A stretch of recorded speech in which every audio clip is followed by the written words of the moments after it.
નમસ્તે સ્ટુડન્ટ્સ, આપણે ગયા વખતે એમસીક્યુમાં 1 થી 25 એમસીક્યુ 9મા પ્રકરણના એનો અભ્યાસ કર્યો. આજે આપણે ત્યાર પછીના 26 થી 50 નંબરના જે એમસીક્યુ છે, મોટા ભાગના વક્રી ભવનાંક અને પૂર્ણાંતરિક પરાવર્તન પરના છે, એનો આજે આપણે ડિટેલમાં અભ્યાસ કરશું. એક છેલ્લા લેક્ચરમાં જે મેં તમને કીધું હતું એમાં એક નાનકડું એવું કરેક્શન છે. 25મો પ્રશ્ન જે છે એમાં જવાબ અહીંયા 20 સેન્ટીમીટર આપ્યો છે. એ 20 સેન્ટીમીટરના બદલે એ જવાબ જે છે એ 30 સેન્ટીમીટર આવશે.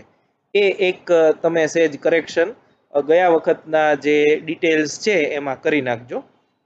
આજે આપણે 26 નંબરના એમસીક્યુ થી શરૂ થઈએ. ગયા વખતે આપણે મોસ્ટલી જે એમસીક્યુ જોયા હતા એ બધા લગભગ અરીસાના પરાવર્તન પરના હતા, વક્ર અરીસા માટેના અને સમતલ અરીસા માટેના. હવે પછીના જે છે એમાં લગભગ મોટા ભાગના જે છે વક્રીભવનના દાખલાઓ છે. તો 26મો જુઓ. 30 ડિગ્રીના કોણે વક્રીભૂત થવા માટે પ્રકાશના કિરણોએ 1.4 વક્રીભવનાંક વાળા માધ્યમ પર હવામાંથી કેટલા કોણે આપાત થવું જોઈએ? તો એના માટે આપણે સ્નેલનો નિયમ વાપરશું. સ્નેલના નિયમ પરથી n1 sin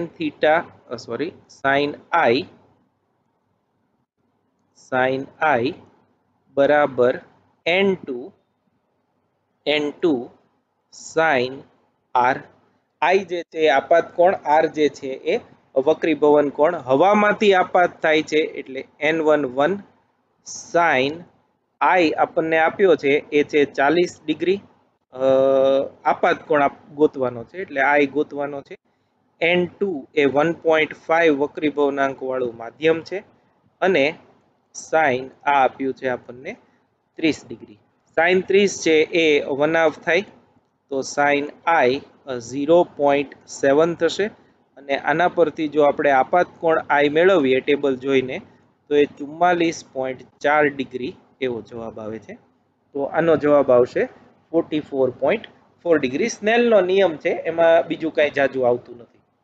નેક્સ્ટ જે છે 27 એ જોઈએ. એમાં જુદા જુદા 4 પારદર્શક માધ્યમો માટે આ કેટલું થાય એ આપણને ગણવાનું કીધું છે.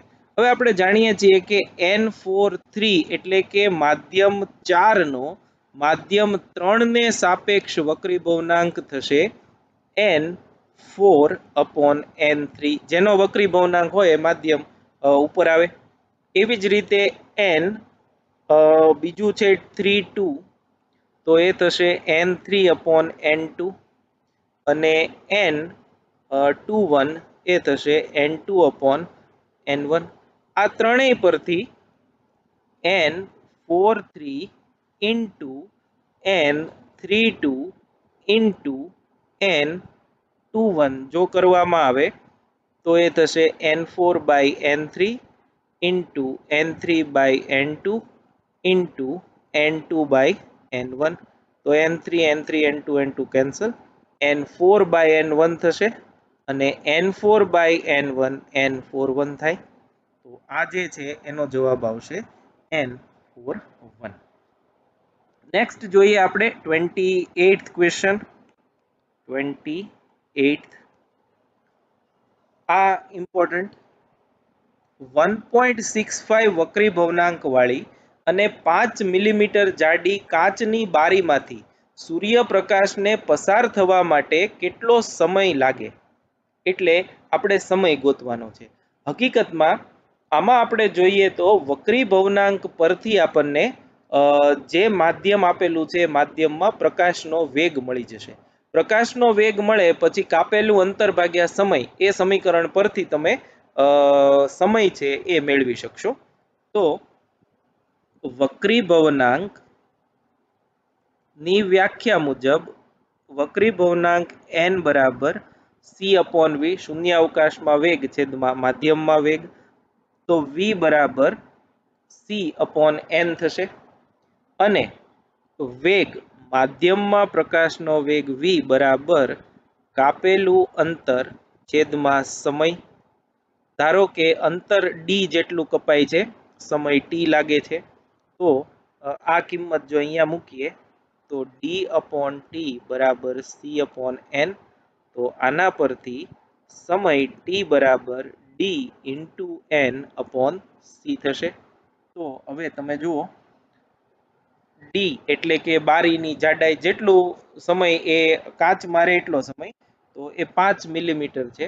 તો 5 ઇન્ટુ 10⁻³ n એટલે વક્રી ભવનાંક 1.65 એ વક્રી ભવનાંક થયો, ડિવાઇડેડ બાય 3 ઇન્ટુ 10⁸ આ જે છે એ પ્રકાશની ઝડપ થઈ. તો આ જો આપણે બધી કિંમતો મૂકીએ તો ટી નો જવાબ આવે છે 2.75 ઇન્ટુ 10⁻11 સેકન્ડ. તો આટલા સમયમાં પ્રકાશ જે છે સૂર્યપ્રકાશ એ કાચની બારીમાંથી પસાર થઈ જશે. એટલે એ ઇમ્પોર્ટન્ટ છે. આમાં વક્રી ભવનાંક અને જાડાઈ ફેરવી અને તમને પૂછી શકે. લગભગ સમય જે છે 10⁻10 -11 -12 ઘાતના ઓર્ડરમાં જ તે તમને મળશે. તો એ અગત્યનો છે, જોઈ જજો.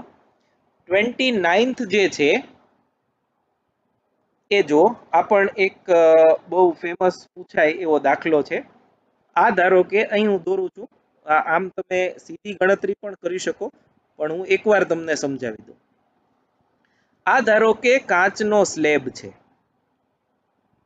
આ કાચનો સ્લેબ છે અને આ કાચના સ્લેબમાં મેન્યુફેક્ચરિંગ વખતે આ એક હવાનો પરપોટો જે છે એ અહીંયા રહી ગયેલો છે. આ જે છે એ હવાનો પરપોટો છે. હવે આ પરપોટો આપણે એક વખત અહીંથી જોઈએ છીએ અને એક વખત અહીંથી જોઈએ છીએ. તો આ બાજુથી જો જોવામાં આવે, એક બાજુથી જોઈએ તો એ 6 સેન્ટીમીટરે દેખાય છે અને નીચેથી જોઈએ તો એ 3 સેન્ટીમીટરે એ દેખાય છે. તો આપણને એવું કીધું છે કે તો સ્લેબની એટલે કે ચોસલાની જાડાઈ જે છે એ કેટલી હશે.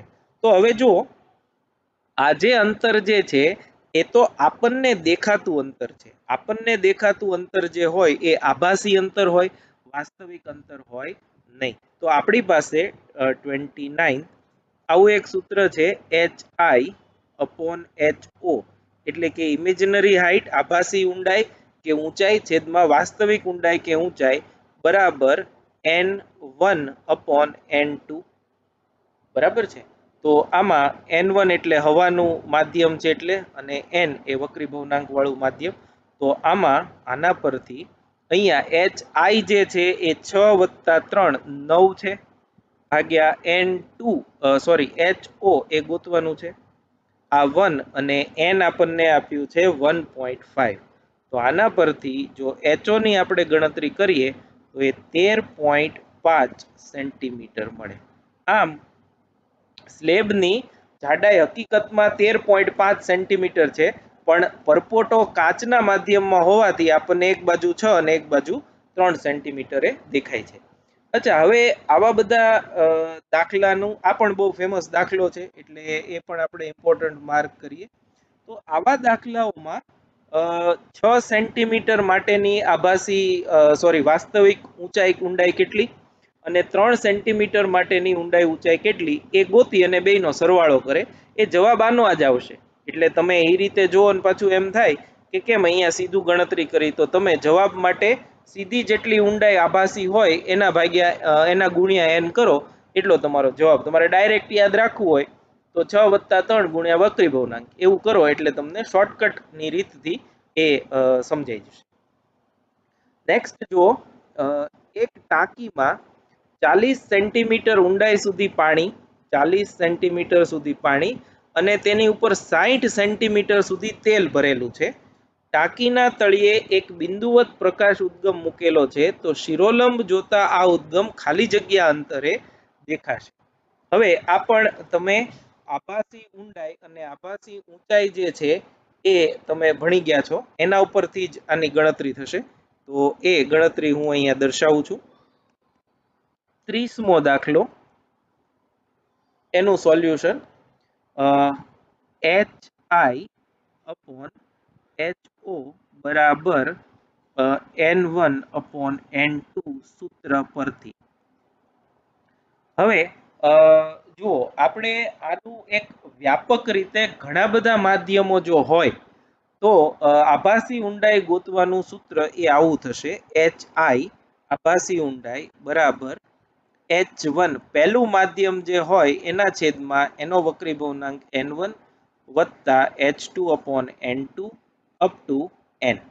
ધારો કે અહીંયા તો બે જ માધ્યમ છે પણ બે થી વધારે માધ્યમો હોય તો દરેક માટે જે ઊંડાઈ છે કે ઊંચાઈ છે એના ભાગ્યા એનો વક્રી ભવનાંક, બીજું સ્તર એનો વક્રી ભવનાંક, ત્રીજું સ્તર એનો વક્રી ભવનાંક, ચોથું સ્તર એનો વક્રી ભવનાંક, એમ તમે જો બધાનો સરવાળો કરો તો તમને ટોટલ જે શિફ્ટિંગ કેટલું છે કે આભાસી ઊંડાઈ કેટલી છે એની માહિતી મળે.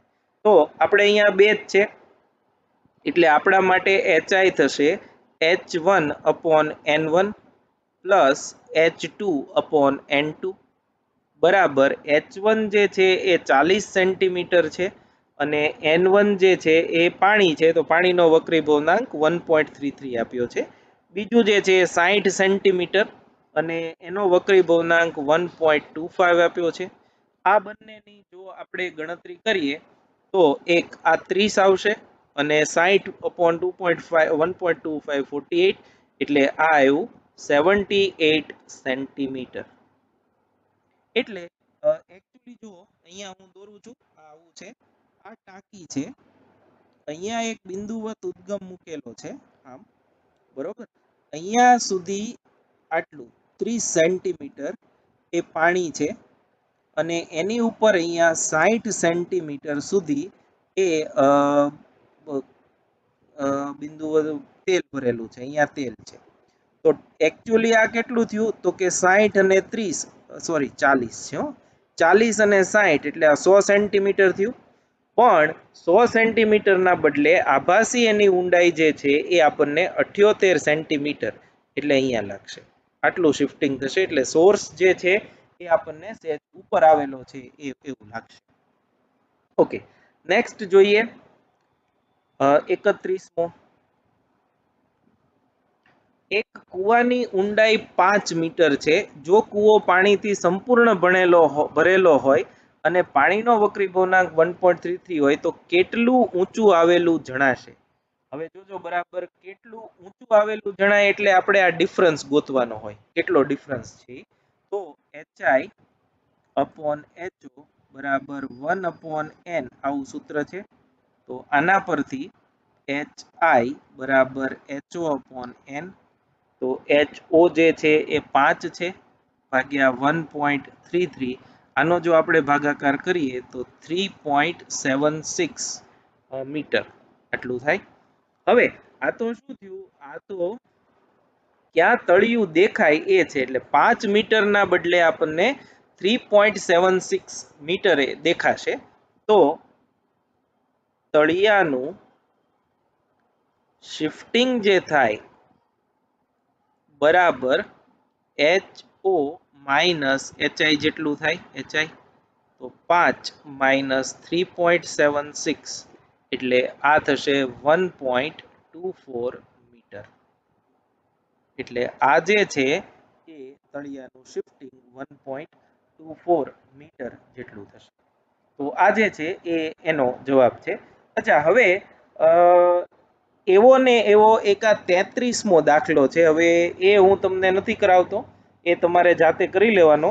9 સેન્ટીમીટર કાચના સ્લેબ ઉપર છાપું મૂકેલું છે તો છાપાના અક્ષરો કેટલા ઉપર ખસેલા દેખાય. તો 9 ભાગ્યા 1.5 કરો તો એ 6 મળશે. તો 9 ની બદલે 6 એ દેખાય તો કેટલું શિફ્ટિંગ થયું 3 સેન્ટીમીટરનું. એટલે આ ખાસ યાદ રાખજો, તમને આવા પ્રકારના દાખલામાં આભાસી ઊંડાઈ અને આભાસી ઊંચાઈના જે દાખલાઓ છે એમાં તમને ક્યાં દેખાય છે એવું પૂછ્યું છે કે કેટલું શિફ્ટિંગ છે એ પૂછ્યું છે. જો શિફ્ટિંગ હોય તો તમારે HI અને HO નો તફાવત લેવાનો, અને ક્યાં છે એમ પૂછ્યું હોય તો તમારે સીધી આભાસી ઊંડાઈ કે આભાસી ઊંચાઈ જ ગોતવાની થશે. તો એક આવા પ્રકારના દાખલાઓ પણ બહુ ફેમસ છે, દરેક પ્રકારની એન્ટ્રન્સ ટેસ્ટમાં એ પૂછાય છે. નેક્સ્ટ જુઓ 32મો દાખલો. હવામાંથી 1.6 વક્રી ભવનાંક વાળા માધ્યમમાં દાખલ થતા પ્રકાશની હવામાં તરંગ લંબાઈ આટલી છે, તો માધ્યમમાં તરંગ લંબાઈ કેટલી? હવે આવા એક તરંગ લંબાઈના દાખલાઓ જે છે એ પૂછાય છે, એટલે આપણે એનું પણ સોલ્યુશન જોઈ જઈએ. 32 માધ્યમનો વક્રી ભવનાંક n બરાબર c/v, c બરાબર f લેમ્બડા, એ આપણને વેગનું સૂત્ર ભણી ગયા છીએ. હવે આ ખાસ યાદ રાખવાનું છે તમારે કે આ આપણે તરંગો જે પ્રકરણ છે એ તરંગો પ્રકરણમાં આવું ભણી ગયા છીએ કે તરંગ લંબાઈ એ માધ્યમનો ગુણધર્મ છે. જ્યારે આવૃત્તિ એ ઉદ્ગમનો ગુણધર્મ છે. એટલે કે જો માધ્યમ બદલાય તો તરંગ લંબાઈ ચોક્કસ બદલાય, પરંતુ આવૃત્તિમાં કોઈ ફેર પડતો નથી. એટલે માધ્યમ બદલાવા દરમિયાન આવૃત્તિ છે એ અચળ રહેશે, તો આવૃત્તિ f ની f રહેશે.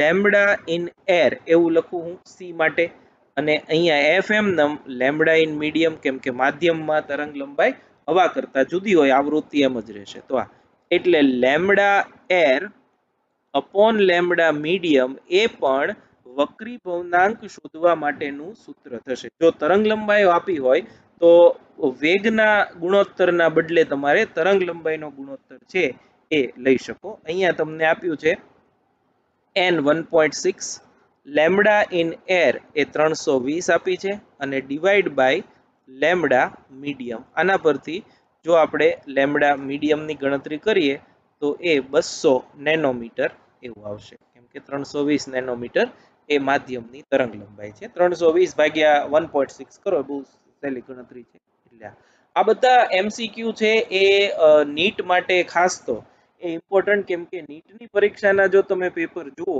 તો એમાં એટલા બધા હાઈફાઈ કેલ્ક્યુલેશન વાળા કે એવા બહુ નથી પૂછાતા, પણ કન્સેપ્ટ જેનો સ્ટ્રોંગ હોય તો જ આવડે એવા ઘણા બધા પ્રશ્નો છે. આ એવા બધા પ્રશ્નોમાંના ક્વેશ્ચન્સ અહીંયા ખાસ ગોતી અને મૂકેલા છે.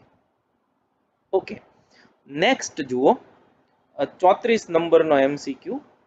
નાના આપાત કોણ માટે લેટરલ શિફ્ટનું સૂત્ર ખાલી જગ્યા છે. ટી સ્લેબની જાડાઈ, θ1 θ2 આપાત કોણ વક્રીભવન કોણ, n1 પાતળા માધ્યમનો અને n2 ઘટ્ટ માધ્યમનો વક્રીભવનાંક છે. એટલે આપાત કોણ જો નાનો હોય તો લેટરલ શિફ્ટનું સૂત્ર શું થાય એ આપણે શોધવાનું છે, અને એના રિલેટેડ આ સૂત્ર છે. તો એ આપણે જોઈએ 33મો. લેટરલ શિફ્ટનું જે સૂત્ર આપણી ટેક્સ્ટબુકમાં આપેલું છે અને તમે ભણી ગયા છો એ સૂત્રથી હું શરૂ કરું છું. લેટરલ શિફ્ટ x બરાબર t, જ્યાં t સ્લેબની જાડાઈ, sine of i minus r, એટલે કે આપાત કોણ માઇનસ પરાવર્તન કોણ ઇન્ટુ વક્રીભવન કોણ ડિવાઇડેડ બાય કોસ r. આવું છે. તમે θ1 θ2 લખતા હો તો અહીંયા θ1 અહીંયા θ2 એવી રીતે આવે. તો આપણને અહીંયા θ1 અને θ2 ના સંદર્ભમાં આપ્યું છે, તો આપણે એને ફેરવી નાખીએ t sin θ1 minus θ2 upon cos of θ2. આ લેટરલ શિફ્ટનું સૂત્ર છે. હવે જો અહીંયા લખું છું, જો θ1 નાનો હોય તો હવે જો θ1 નાનો હોય તો sin θ નિયરલી ઇક્વલ ટુ θ થાય, આવું આપણે ભણી ગયા છીએ. sin θ નિયરલી ઇક્વલ ટુ θ, જો θ એ રેડિયનમાં ખૂબ નાનો હોય તો. હવે આવા સંજોગોમાં આપણે સ્નેલનો નિયમ n1 sin θ1 બરાબર n2 sin θ2 ને n1 θ1 બરાબર n2 θ2 એમ લખી શકીએ. બરાબર છે. અને જો આમ હોય તો આપણે θ2/θ1 બરાબર n1/n2 આવું આપણે લખી શકીએ જો થીટા નાનો હોય તો, અને નાનો થીટા હોય તો cos થીટા જે છે એ નિયરલી ઇક્વલ ટુ 1 થાય. θ1 નાનો હોય તો θ2 તો ઓટોમેટિક નાનો થશે, કેમ કે લેટરલ શિફ્ટ ના કિસ્સામાં આપાત કોણ કરતા વક્રી ભવન કોણ હંમેશા નાનો જ હોય. જો આપાત કોણ નાનો હોય તો વક્રી ભવન કોણ આપોઆપ નાનો જ થશે. તો આ આપણે સહેજ વધારે ગણતરી કરીએ તો t sin θ1 માઇનસ θ2 ની બદલે આપણે θ1 માઇનસ θ2 લખી શકીએ. ક્યારે? જો θ1 નાનો હોય તો. અને cos θ1 ની બદલે 1 લખી શકીએ, કારણ કે નાના આપાત કોણ માટે નાના થીટા માટે એમ લખવું એટલે તમને વધારે સમજાય. નાના થીટા માટે sin theta nearly equal to theta અને cos theta nearly equal to 1 થાય એટલા માટે. તો therefore x બરાબર t θ1 માઇનસ θ2. હવે તમે જુઓ તો θ1 કે θ2 ને કોમન લીધેલા છે, તો આપણે therefore x બરાબર t θ1 ને આપણે કોમન લઈએ તો 1 માઇનસ θ2/θ1 થશે. અને θ2/θ1 આપણે અહીંયા ગોત્યું છે એ જો અહીંયા મૂકી દઈએ તો t θ1 1 માઇનસ n1/n2. આ નાના આપાત કોણ માટે લેટરલ શિફ્ટનું સૂત્ર છે. અને આના પરથી લગભગ હવે એમસીક્યુ ડેટા આપીને નથી પૂછતા કે 1.5 કાચનો વક્રી ભવનાંક હોય ને આપાત કોણ 30 ડિગ્રી હોય અને લેટરલ શિફ્ટ ટી જે છે એ 2 મિલીમીટર હોય તો જાડાઈ 2 મિલીમીટર હોય તો એક્સ કેટલું હોય. તો એવા પ્રકારના એમસીક્યુ માટે પણ આને તમે ઉપયોગમાં લઈ શકો. પણ આ એક અગત્યનો પ્રશ્ન છે જે આપણી ટેક્સ્ટ બુકમાં ડાયરેક્ટ આપ્યો નથી, પણ એ તમારે કરવાનો છે. તો આ જે છે એ 34મો છે, 34માનું આ સોલ્યુશન છે જે આપણે અત્યારે જોયું. ઓકે, નેક્સ્ટ જુઓ 35મો. કાચના લંબઘન વડે થતા વક્રીભવનના કિસ્સામાં પ્રકાશ કિરણ હવામાંથી કાચમાં 40 ડિગ્રીના કોણે આપાત થાય છે તથા તેનું આ સપાટી વડે 15 ડિગ્રી જેટલું વિચલન થાય છે. આ લંબઘનમાં કાચમાંથી નિર્ગમન પામતા પ્રકાશના કિરણ માટે ક્રાંતિ કોણ શોધો. જો બહુ સરસ દાખલો છે, આ એમસીક્યુ છે અને આવા પ્રકારના એમસીક્યુ પણ આપણે એન્ટ્રન્સ ટેસ્ટમાં પૂછાય છે. તો એ જોઈએ 35. તમે આની એક જે નોટ બનાવો છો એમાં આ પ્રમાણે લખતા જજો, પછી બધા ભૂલી જશો. આ ધારો કે કાચનો લંબઘન છે અને આ લંબઘનમાં પ્રકાશ કિરણ આવી રીતે આપાત થયું. આ જે છે આપાત બિંદુએ સપાટીને દોરેલ લંબ, આ આઈ થયો, અહીંથી આમ ગયું અને આ સામેની સપાટીએ પાછું આપાત થઈ અને આમ બહાર નીકળે છે. તો આ જે છે એ આર થશે, આ આર થશે અને આ અગેન આઈ થશે.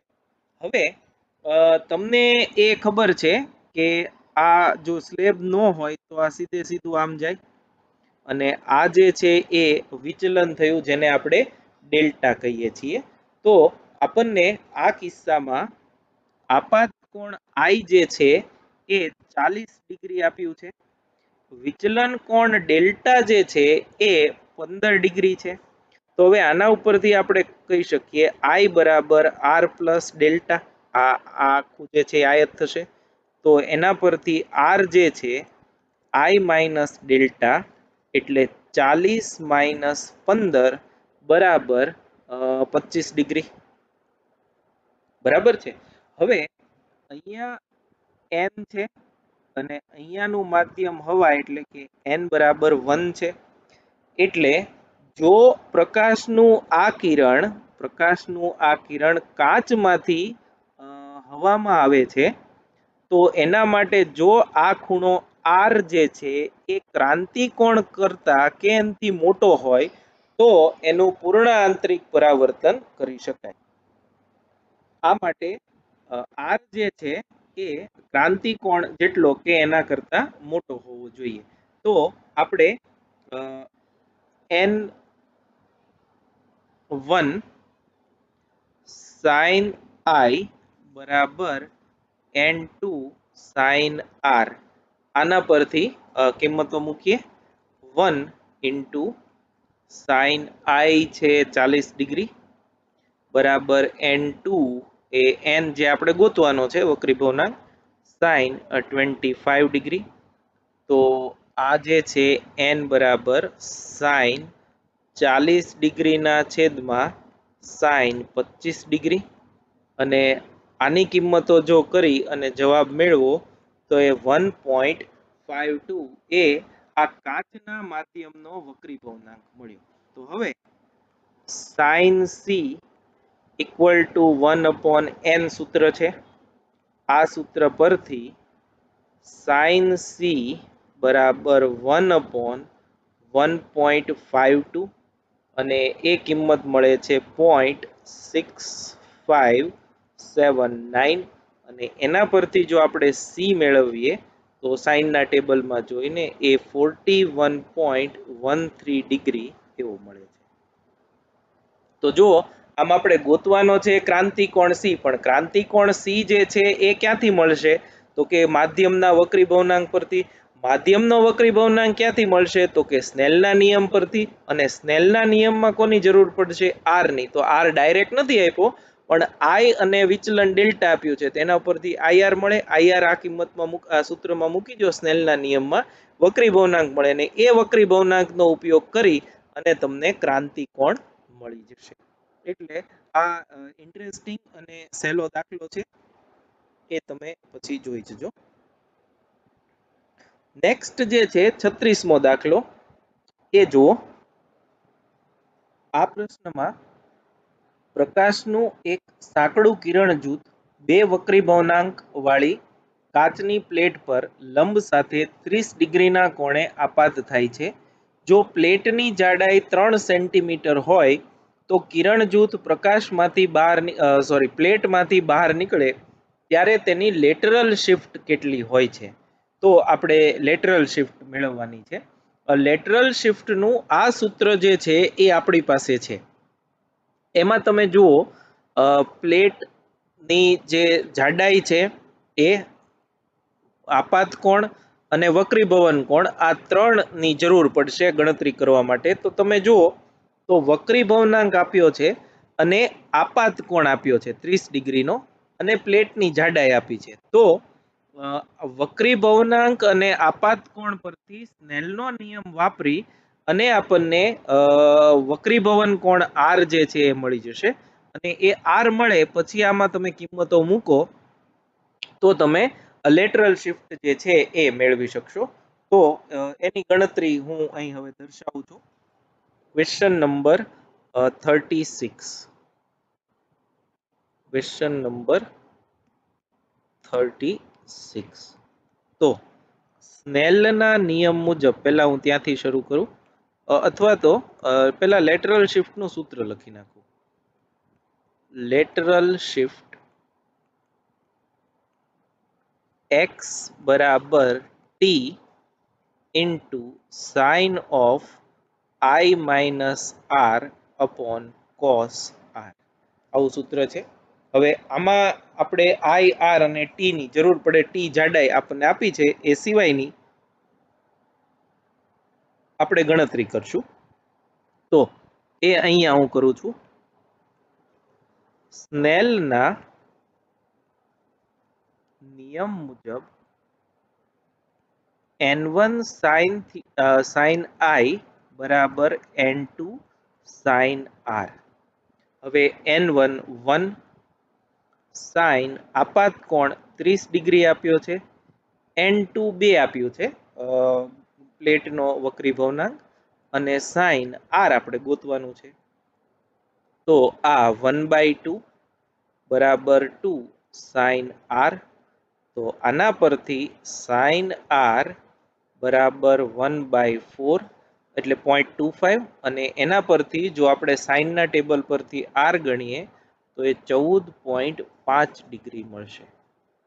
એટલે હવે આપણી પાસે I, R અને T ત્રણેય છે એની કિંમત અહીંયા મૂકી દઈએ. Therefore lateral shift x બરાબર T એ આપણને આપ્યું છે 3 સેન્ટીમીટર, સાઇન ખૂણો I 30 degree minus R 14.5 degree divided by cos એ આવશે 14.5 ડિગ્રી બરાબર 3 into sine 30 minus 14.5 15.5 degree divided by કોસનું આપણી પાસે ટેબલ નથી, સાઇનનું હોય તો કોસને સાઇનમાં ફેરવીએ તો સાઇન 14.5 ને 90 માંથી માઇનસ કરો તો 74.5 ડિગ્રી બરાબર 3 ઇન્ટુ સાઇન 15.5 એ થશે 0.2672 ડિવાઇડેડ બાય 0.9636. આની જો આપણે ગણતરી કરીએ તો 0.832 સેન્ટીમીટર થશે, કેમ કે 3 જે છે એ સેન્ટીમીટરમાં છે. આને આપણે મિલીમીટરમાં ફેરવીએ તો 8.32 મિલીમીટર એવો જવાબ આવશે. તો આ જે આપાત કિરણ છે જે આપણને આપ્યું છે એની લેટરલ શિફ્ટ જે છે એ 8.35 મિલીમીટરના ક્રમમાં હોય, એટલે કે મિલીમીટર જેટલી હોય છે. આ પણ એક ઇમ્પોર્ટન્ટ MCQ છે.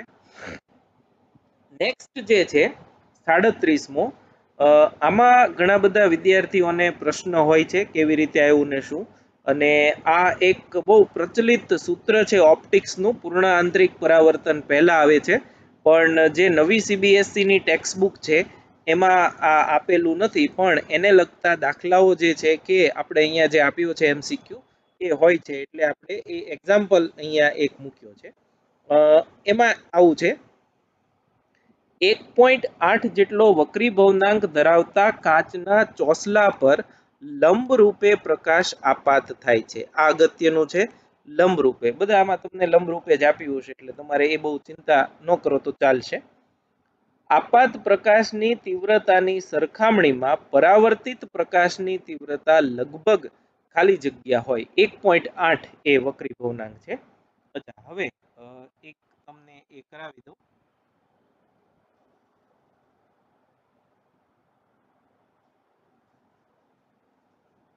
આ એક તમે યાદ રાખજો, યાદ રાખો કે પ્રકાશનું કિરણ બે માધ્યમોને છૂટી પાડતી બે પારદર્શક, એવું લખશું, પારદર્શક માધ્યમોને છૂટી પાડતી સપાટી પર લંબ રૂપે આપાત થાય ત્યારે તેનું આંશિક પરાવર્તન અને આંશિક વક્રીભવન થાય છે. આંશિક વક્રીભવન થાય છે. હવે તમે યાદ કરો, તમે આવું ભણી ગયા છો કે આ ધારો કે પારદર્શક બે માધ્યમોને છૂટી પાડતી સપાટી છે. અહીંથી પ્રકાશનું કિરણ આમ આપાત થયું, આ સપાટીને દોરેલો લંબ, તો આપણે પૂર્ણ આંતરિક પરાવર્તનમાં એવું ભણી ગયા છીએ કે આ વક્રીભૂત કિરણ મળે અને આ પરાવર્તિત કિરણ મળે, બંને પરસ્પર લંબ હોય. અને જ્યારે આ ખૂણો ક્રાંતિ કોણ જેટલો બને આપાત કોણ, ત્યારે એનું પૂર્ણ આંતરિક પરાવર્તન થાય.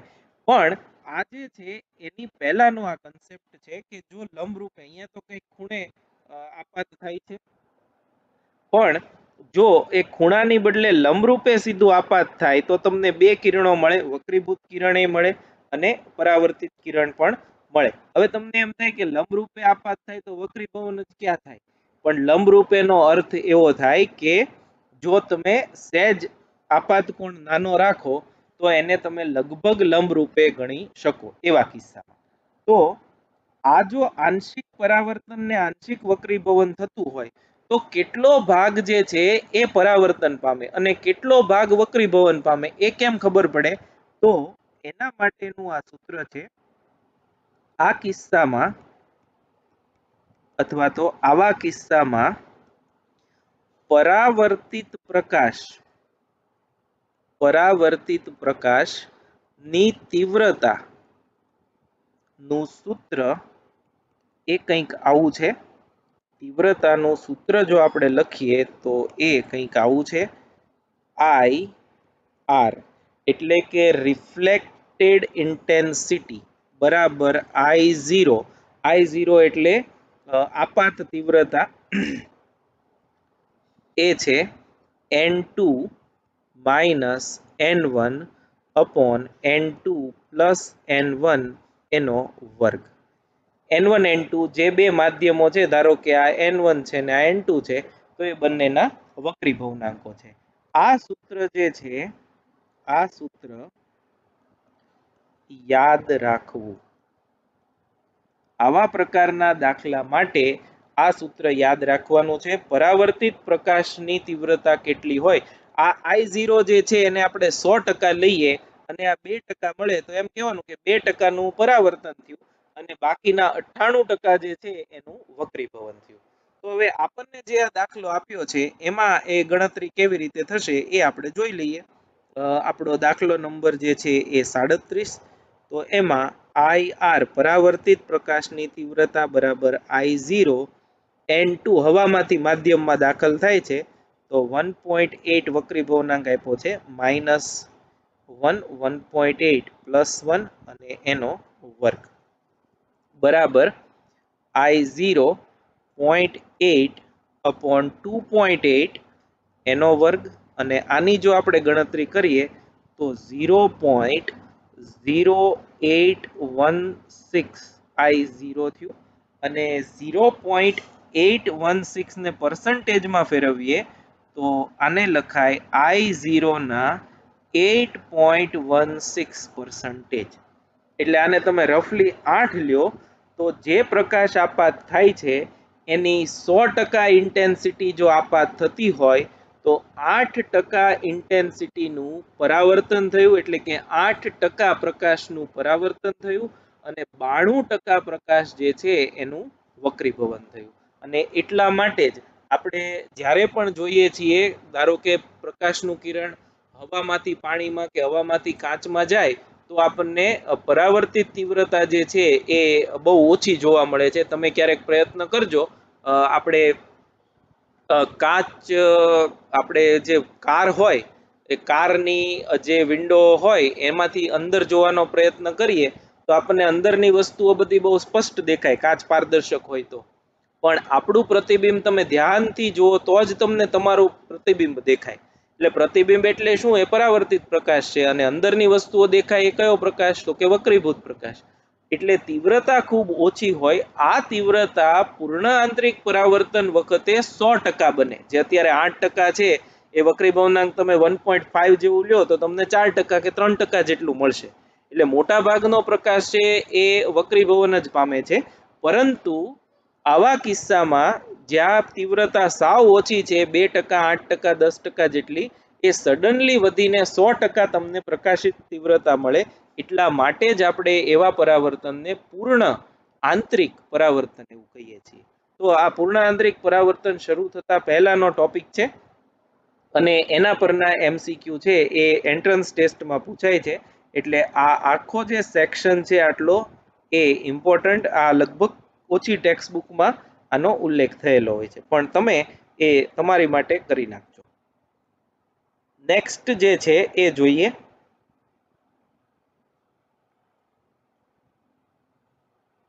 ઓકે, એટલે 37મો જે પ્રશ્ન છે એમાં જવાબ આવશે 8%. એમાં વક્રીભવનાંક પ્રમાણે તમને પછી અલગ અલગ ડેટા આપીને પૂછી શકે છે. 38મો પ્રશ્ન જુઓ. આ પણ એક બહુ સરસ પ્રશ્ન છે. આ પ્રશ્નમાં એક પ્રકાશનું કિરણ જે છે એનો માર્ગ બતાવેલો છે.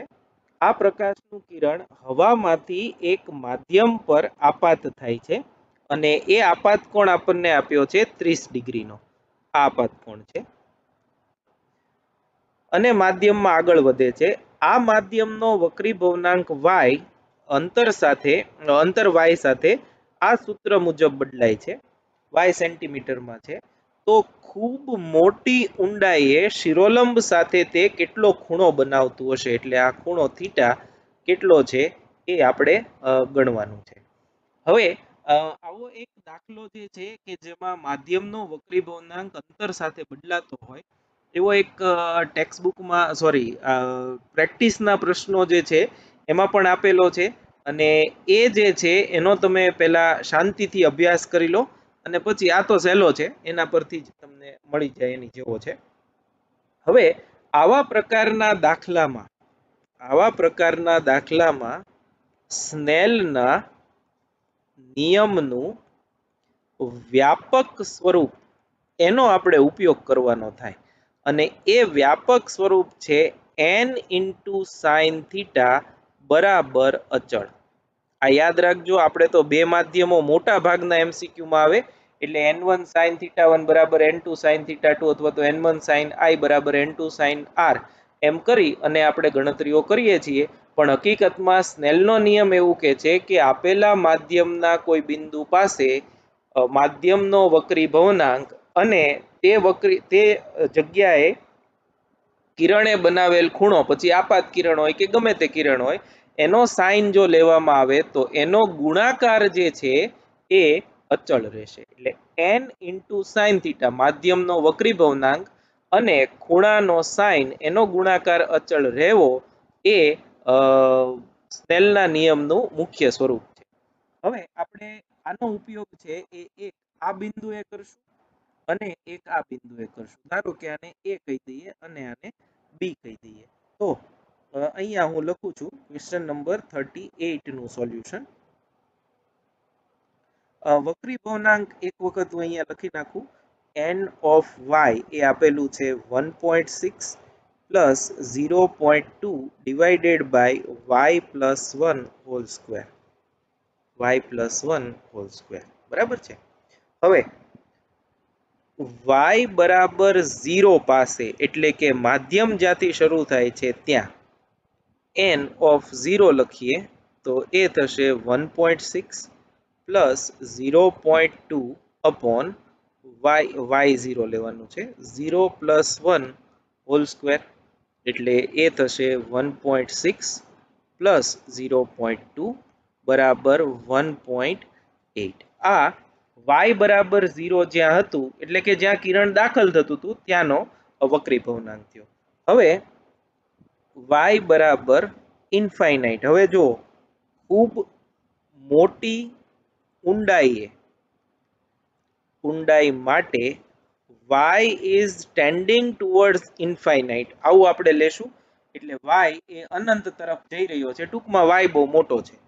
y બરાબર ઇન્ફાઇનાઇટ માટે એટલે ખૂબ મોટી ઊંડાઈ માટે n of y બરાબર 1.6 plus 0.2 divided by infinite plus 1 એનો સ્ક્વેર બરાબર 1.6. ઇન્ફાઇનાઇટ માટે 0 1 અપોન ઇન્ફાઇનાઇટ 0 થાય તો એ આવશે 1.6.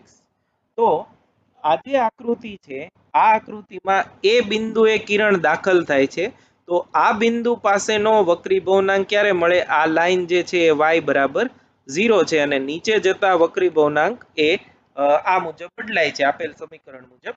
તો આ ધારો કે ઊંડાઈ જે છે એ y બરાબર ઇન્ફાઇનાઇટ માટેનું પોઈન્ટ કહીએ તો ઇન્ફાઇનાઇટ માટેનો સાઇન n એ કેટલો છે a, અને આપાત બિંદુએ સાઇન કેટલો છે એ આપણને ખબર છે. હવે સ્નેલના નિયમ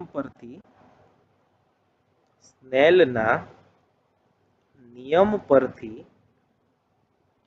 n of 0 સાઇન એ ત્યાં આગળ ખૂણો છે 30 ડિગ્રી છે એ આપણને આપ્યો છે બરાબર n of y into sine theta, કેમ કે ગોતવાનો છે. ધેરફોર આ 1.8 ઇન્ટુ સાઇન 30 1/2 બરાબર n of y 1.6 into sine theta. Therefore sine theta બરાબર આ 0.9 થયું divided by 1.6. Therefore sine theta બરાબર 0.5625 અને આના પરથી જો આપણે થીટા ગણીએ તો એ થીટા આવશે 34.2 ડિગ્રી, એટલે લગભગ 34 ડિગ્રી. તો આ જે છે એનો જવાબ થયો 34 ડિગ્રી અને એમાં મિનિટમાં આપેલો છે 34 ડિગ્રી અને લગભગ 2 એટલે 12 મિનિટની આજુબાજુ થશે, એટલે 34 ડિગ્રી અને 14 મિનિટ એ એનો જવાબ આવશે. નેક્સ્ટ જે છે એ પણ સરસ છે. જો આ કન્સેપ્ચ્યુઅલ છે. બે માધ્યમોના આંતરપૃષ્ઠ પર આપાત થતા પ્રકાશ કિરણ માટે જ્યારે આપાત કોણ ક્રાંતિ કોણ જેટલો હોય ત્યારે તે કિરણનું શું થાય? હવે જો બરાબર સમજો, પૂર્ણ આંતરિક પરાવર્તન તમે જો વાંચ્યું હોય સારી રીતે તો એમાં એવું લખેલું છે કે જ્યારે આપાત કોણ ક્રાંતિ કોણ જેટલો હોય ત્યારે આંશિક પરાવર્તન અને આંશિક વક્રીભવન તો પામે જ, પણ જો ક્રાંતિકોણ આપાતકોણ ક્રાંતિકોણ કરતા સહેજ વધુ કરવામાં આવે તો એ કિરણનું સંપૂર્ણપણે વક્રીભવન પૂર્ણ આંતરિક પરાવર્તન થાય છે. એટલે જ્યારે આપણે થિયોરિટિકલ ચર્ચા કરતા હોઈએ અને જ્યારે દાખલાઓની ગણતરી કરીએ ત્યારે લગભગ આપણે દરેક ખૂણા પૂર્ણ આંતરિક પરાવર્તન માટે સી જ લઈએ છીએ, પણ ધારો કે તમને સી 30 ડિગ્રી મળ્યો તો એક્ઝેક્ટ 30 ડિગ્રી એ તો હજી પૂરા પરાવર્તન અને વક્રીભવન બંને થાય જ છે. હવે 30.00000001 ડિગ્રી કરો તો એનું તરત જ તે પૂર્ણ આંતરિક પરાવર્તન થઈ જાય. એટલે સહેજ જ ખૂણો વધારવામાં આવે તો હવે પૂર્ણ આંતરિક પરાવર્તન થાય, પણ એક્ઝેક્ટ ક્રાંતિ કોણ જેટલો કોણ હોય ત્યારે કિરણનું આંશિક પરાવર્તન અને આંશિક વક્રીભવન જ થાય છે. અને તમે આકૃતિમાં જોજો, જ્યાં આગળ આકૃતિ આપી છે ત્યાં આપાત કિરણ આ હોય તો આમ એક વક્રીભૂત કિરણ આપ્યું છે અને આમ એક પરાવર્તિત કિરણ આપ્યું છે. એટલે વક્રીભૂત કિરણ તો આ સી જે છે એ ત્યારે કહીએ છીએ જ્યારે આ 90 ડિગ્રી નો બને, બરાબર છે. એટલે ખાસ યાદ રાખજો, આ દાખલામાં મિસ્ટેક નહીં કરતા, સંપૂર્ણપણે પરાવર્તિત થશે એ આન્સર નહીં આવે, આંશિક પરાવર્તન અને આંશિક વક્રીભવન પામશે એવો આન્સર આવશે.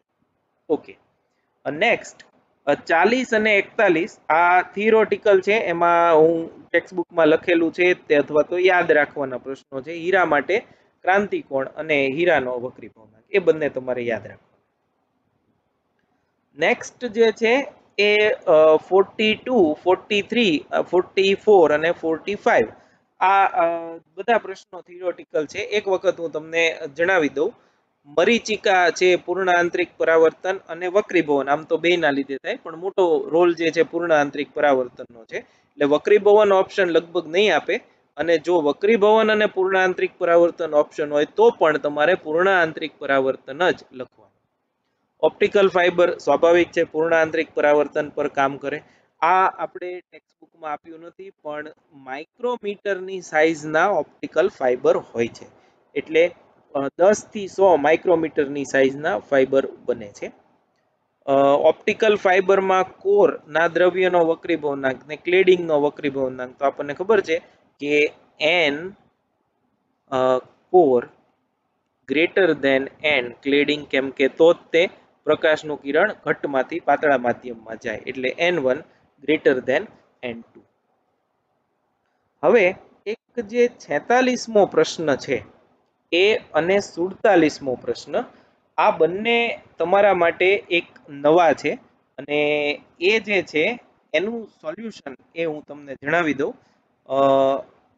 આ 46 અને 47 આ બે પ્રશ્નોનું, તો એ થોડું મોટું છે એટલે હું અહીંયા નીચે લખું છું.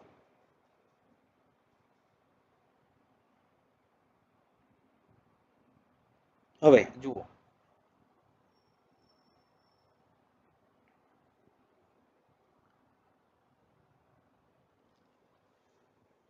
ઓપ્ટિકલ ફાઇબર જે છે એના વિશે તમે જાણો છો. હું અહીં એની આકૃતિ દોરું છું.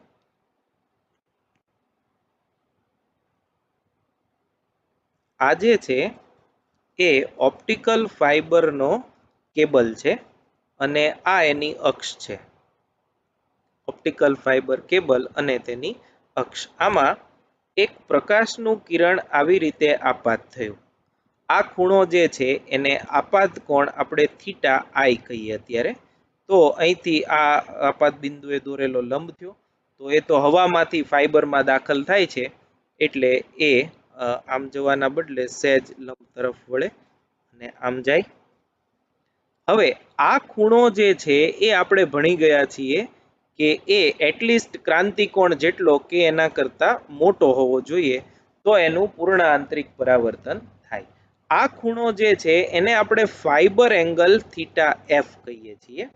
તો આ કાટકોણ ત્રિકોણ જો તમે જુઓ તો આ ખૂણો 90 ડિગ્રી થયો અને આ ખૂણો 90 ડિગ્રી માઇનસ થીટા એફ થશે. અને આપણે એવું લખી શકીએ કે જો 90 ડિગ્રી માઇનસ થીટા એફ ખૂણો ક્રાંતિકોણ કરતા મોટો હોય તો જ કિરણ પૂર્ણ આંતરિક પરાવર્તન અનુભવે.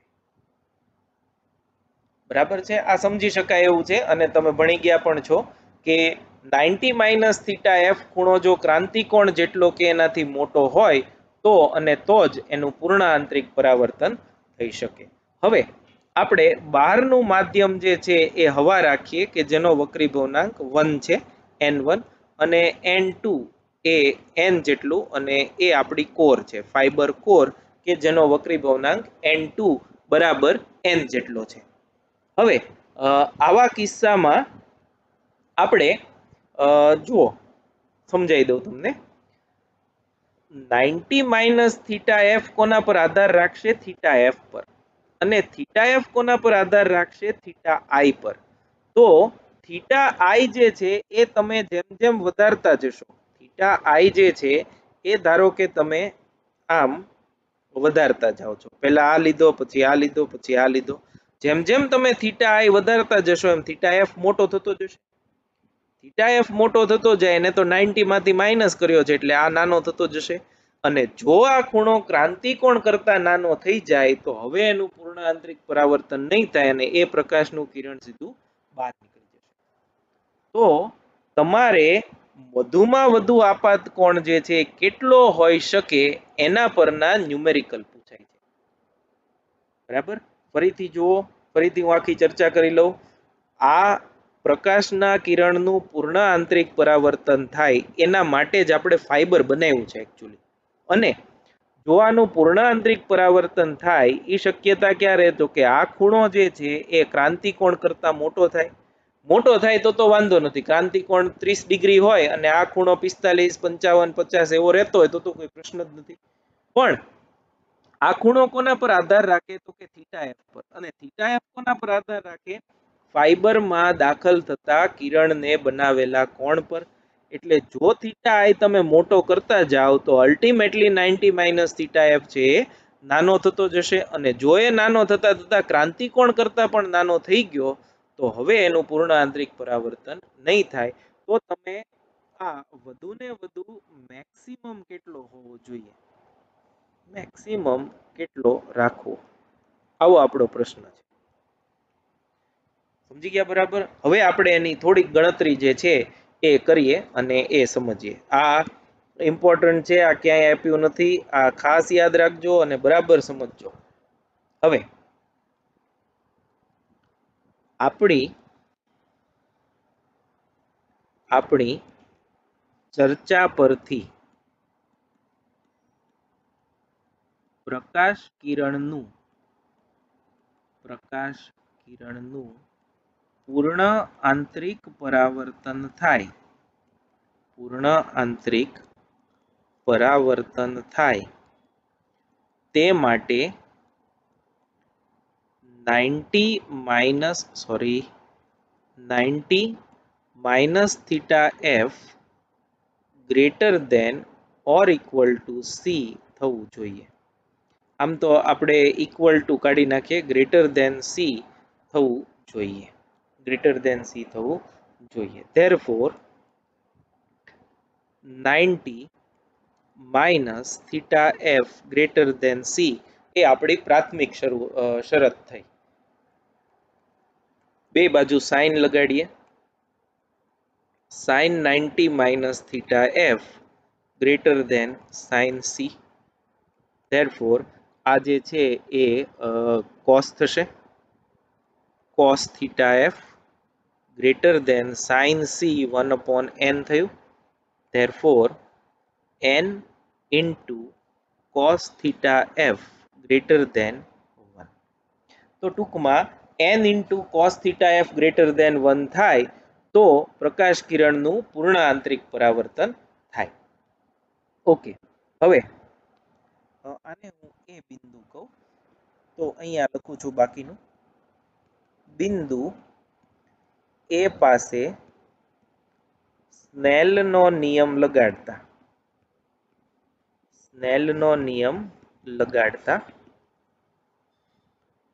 n1 સાઇન થીટા આઈ બરાબર n2 સાઇન થીટા એફ, સ્નેલના નિયમ પરથી.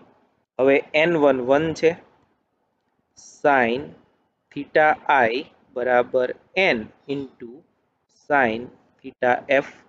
આપણે થીટા એફની જરૂર છે, તો સાઇન થીટા એફ બરાબર sine theta I upon n. હવે આપણે ત્રિકોણમિતિમાં ભણી ગયા છીએ કે સાઇન થીટા એફ બરાબર 1 minus cos square theta F એનું વર્ગમૂળ. હવે આ અહીંથી આવ્યું છે, sign square theta plus cos square theta બરાબર 1.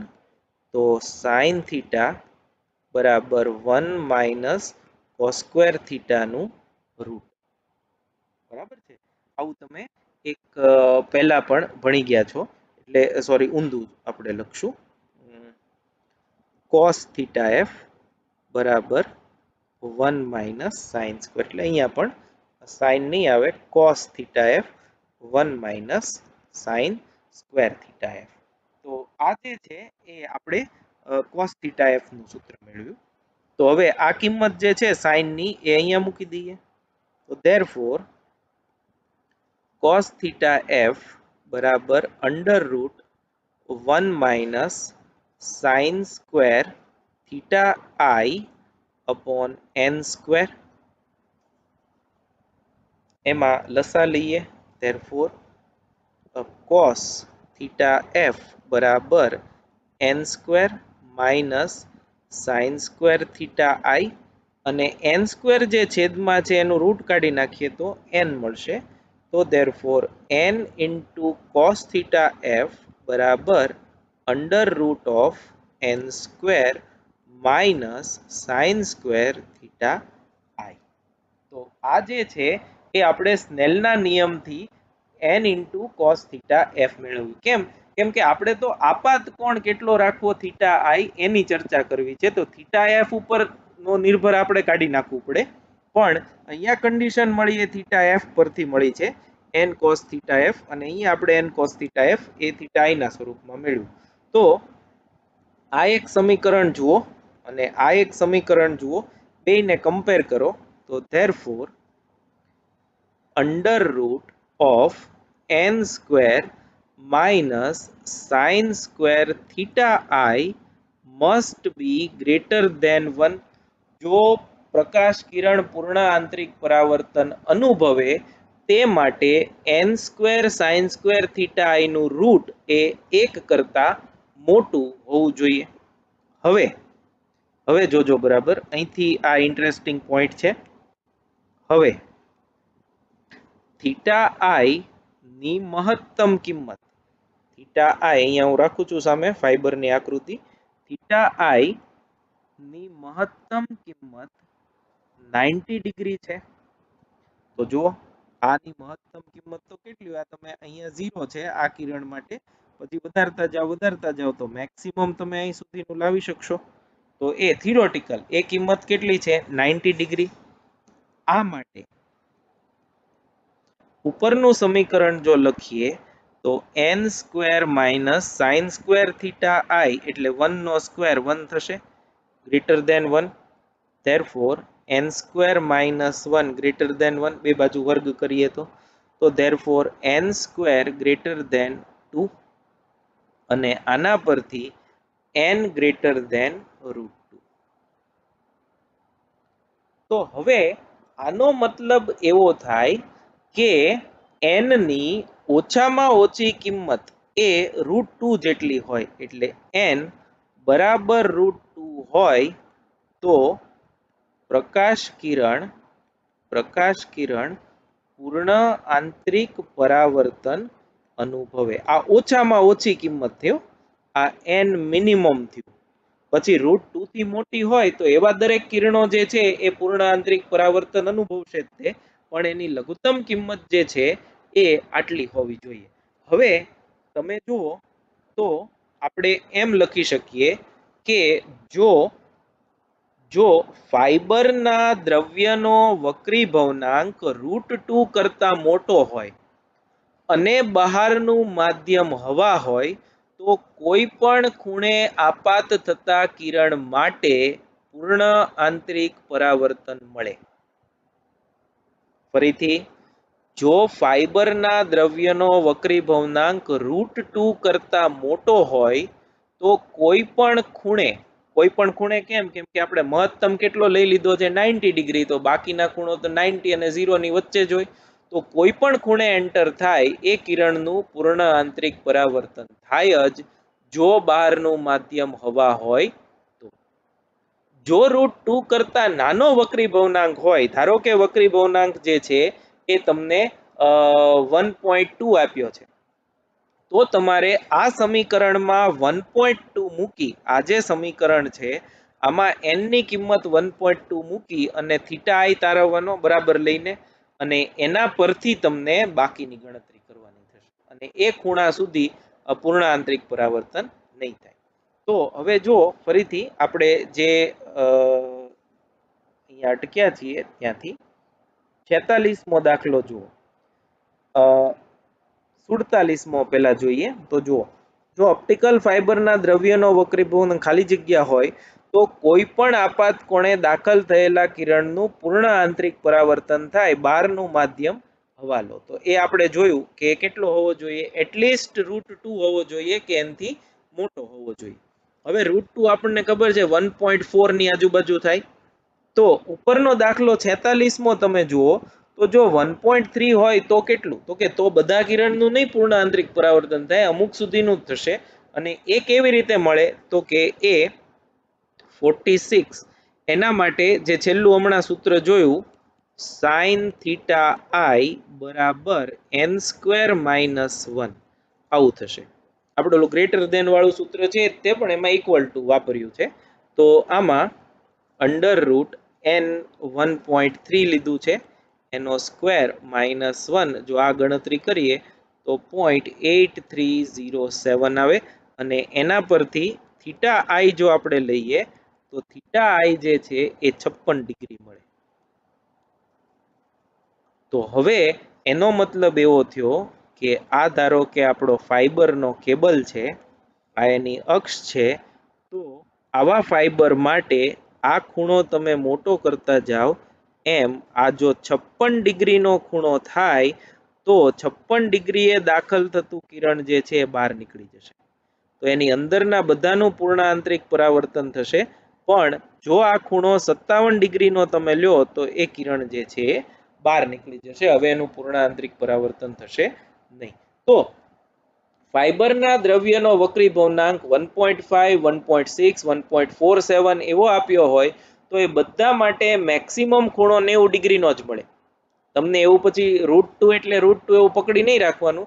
ફાઈબર દ્રવ્યનો વક્રીભવનાંક 1.5 હોય તો થીટા આઈ કેટલું? તો મહત્તમ તો 90 જ છે, 90 થી તો વધવાનું નથી, સાઇન થીટા છે નહીંતર 1 કરતા મોટો થાય, એટલે જો 1 કરતા મોટો જવાબ આવે સાઈન નો આ જ સમીકરણમાં તો તમારે સમજવાનું કે મેક્સિમમ ખૂણો જે છે એ મળી ગયો આ સમીકરણમાં જો સાઈન થીટા ધારો કે આ તમે અત્યારે તો 1.3 એવું લીધું છે પણ તમે 1.5 લો કે બીજો કોઈ જવાબ લો તો તમને આ જે છે 1 કરતા મોટો મળશે જો 1 કરતા મોટો મળે તો સાઈન થીટા આઈ જે છે એની મેક્સિમમ કિંમત કેટલી હોય 90 ડિગ્રી સાઈન થીટા બરાબર 1 માટે એ જવાબ આવશે એટલે આમાં જવાબ આવશે 56 ડિગ્રી એટલે ટૂંકમાં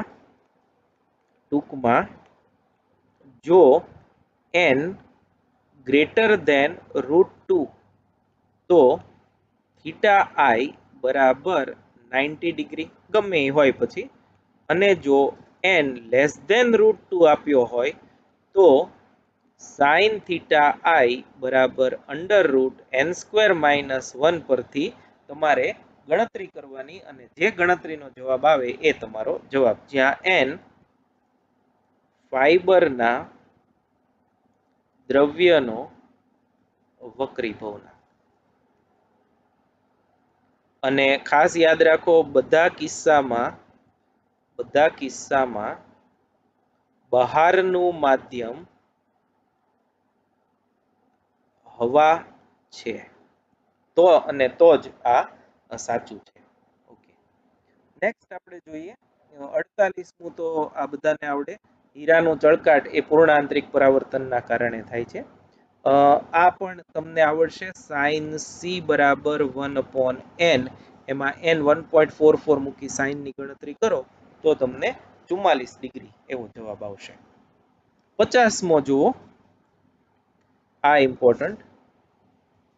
મોસ્ટ ઇમ્પોર્ટન્ટ આ દાખલામાં 1.67 જેટલો વક્રીભવનાંક ધરાવતા પ્રવાહીને એક વાસણમાં ભરેલું છે હવે હું તમને પહેલા આખો જે ક્વેશ્ચન છે એ દોરી અને સમજાવી દઉં પછી આપણે એનું ડિસ્કશન કરીએ તો જો આ એક પાત્ર છે અને આ પાત્રમાં આ નીટમાં આવા બહુ બધા દાખલાઓ પૂછાય છે ધારો કે અહીં સુધી પ્રવાહી ભરેલું છે આ એક પ્રવાહી છે અને આ પ્રવાહીનો વક્રીભવનાંક આપ્યો છે 1.67 આ પ્રવાહીના તળિયે અહીં એક પ્રકાશ ઉદ્ગમ મૂકેલો છે આ જે છે એ બિંદુવત પ્રકાશ ઉદ્ગમ તો આમાંથી પ્રકાશના કિરણો આ આપણે લંબ રેખા એક દોરી નાખીએ તો આમાંથી પ્રકાશના કિરણો જે છે એ આમ બધી દિશામાં બહાર નીકળશે બરાબર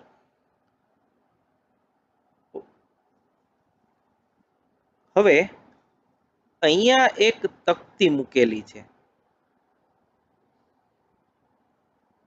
આ જે છે આ અપારદર્શક આ તકતી છે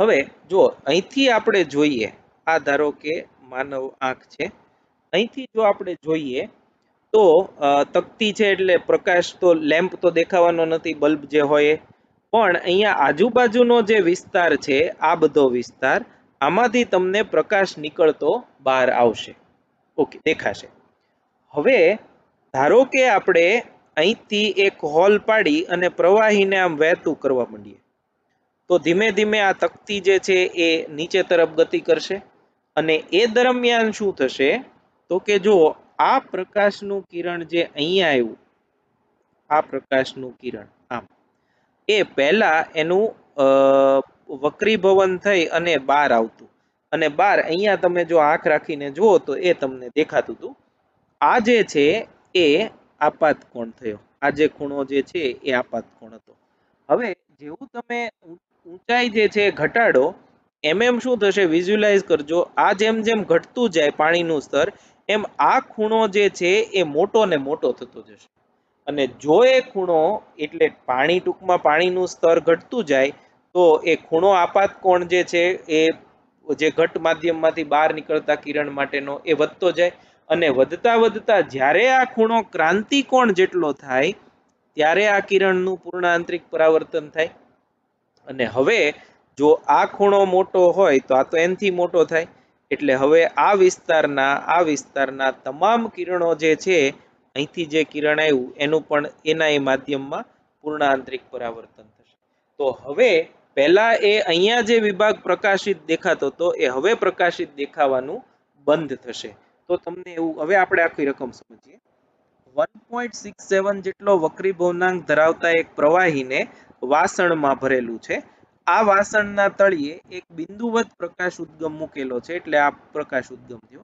એક અવલોકનકાર આ દિશામાં ઉદ્ગમને શિરોલંબ દિશામાં એટલે અહીંથી જોવે છે. પ્રવાહીની સપાટીથી ઉદ્ગમની શિરોલંબ દિશામાં એક અપારદર્શક તકતી એવી રીતે મૂકી છે કે જેનું કેન્દ્ર એટલે આનું કેન્દ્ર અને આ બરાબર સંપાત થાય, એકબીજાની ઉપર આવે. હવે આ પ્રવાહીને ધીમે ધીમે વાસણના તળિયેથી બહાર કાઢવામાં આવે છે, એટલે પ્રવાહી જેવું બહાર આવે એટલે હાઈટ ઘટે. તો ઉપરથી જોતા પ્રકાશ દેખાતો બંધ થાય તે માટે પ્રવાહીની વધારેમાં વધારે ઊંચાઈ કેટલી હોવી જોઈએ? તકતીની ત્રિજ્યા 2 સેન્ટીમીટર છે. તો ધારો કે અત્યારે જે મેં સ્થિતિ બતાવી છે એ ઊંચાઈ માટે, એટલે આ ઊંચાઈ જે છે એ h છે, એના માટે ધારો કે હવે પ્રકાશ દેખાતો બંધ થાય તો આ ખૂણો જે છે એ ક્રાંતિકોણ C થાય. તો આ ખૂણો પણ ક્રાંતિકોણ C હોય. આ ત્રિજ્યા r આપી છે અને આ ખૂણો કાટકોણ ત્રિકોણ થાય, બરાબર. એમાં આ ખૂણો C, કેમ કે આ ખૂણો C છે. તો આકૃતિમાં tan C, આ જુઓ તમે, આનો tan લઈએ, બરાબર સામેની બાજુ r છેદમાં પાસેની બાજુ h. આપણે h ગોતવાનું છે, therefore h બરાબર r upon tan C, બરાબર.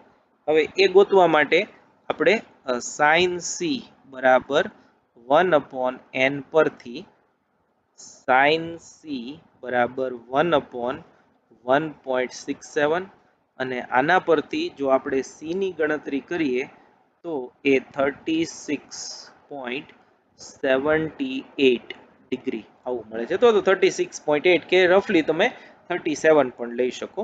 C મળી ગયો આપણને. વક્રીભવનાંક પરથી અહીંયા મૂકીએ. તકતીની ત્રિજ્યા આપણને 2 સેન્ટીમીટર આપી છે અને tan 36.78 ડિગ્રી. આ જો લઈ અને ગણતરી કરીએ તો એ 2.67 સેન્ટીમીટર મળે છે. 2.67 સેન્ટીમીટર. તો એ જે ઊંચાઈ જે છે એ 2.67 જેટલી થશે. આના રિલેટેડ હજી ઘણા બધા આને જેવા જ MCQ આપણે 51 છે, પછી આગળ જતા એના ક્ષેત્રફળના, એના પરિઘના, એની ત્રિજ્યાના ઘણા બધા દાખલાઓ છે એ કરવાના છીએ, પણ બેઝ જે છે એ આ આકૃતિમાં આપેલો છે.